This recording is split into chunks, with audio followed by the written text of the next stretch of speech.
देखते हो, जिसको कभी पीरियोडिक मोशन में भी हम लोगों ने एग्जाम्पल में लिया था, क्योंकि पीरियोडिकली होता है वो भी ऑसिलेटरी मोशन ही तो है। तो इस तरह से आप देख रहे हो कि कोई एक एग्जाम्पल में दो दो तरह के मोशन भी हो रहे हैं। ठीक है, तो अब ये समझने वाली बात है। अब ये पेंडुलम में ऑसिलेटरी मोशन तो है ही, पीरियोडिक मोशन भी है।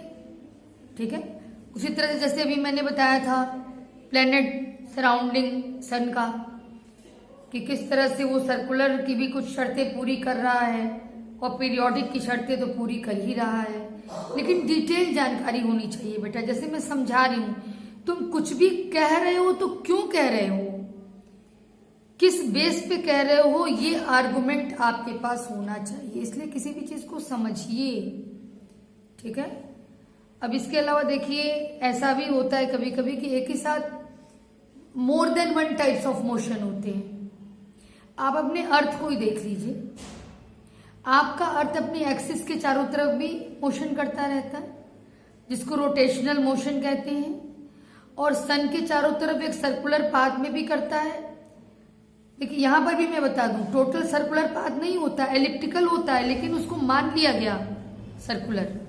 ठीक है ना, जैसे अभी मैंने बात कही थी प्लैनेट और उसकी सन की, वही चीज यहां पर भी है। सन ये भी तो प्लैनेट ही है ना, तो सन के अराउंड ये जो मोशन कर रहा है तो सर्कुलर पाथ पे कर रहा है।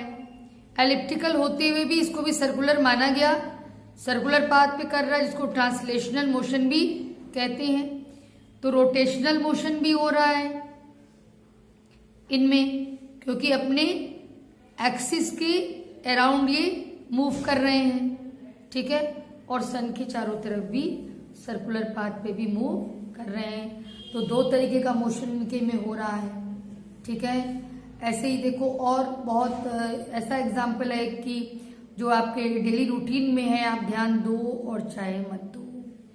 जैसे देखिए motion of a wheel of a vehicle.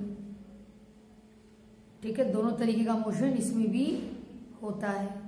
तो इसी तरह से बेटा किसी चीज को समझो कि कुछ भी कहा जा रहा है तो क्यों कहा जा रहा है, और वीडियो को बार बार बहुत ध्यान से देखिए, समझिए इन चीजों को।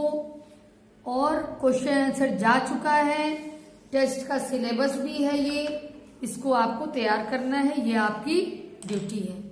ओके बेटा, थैंक यू।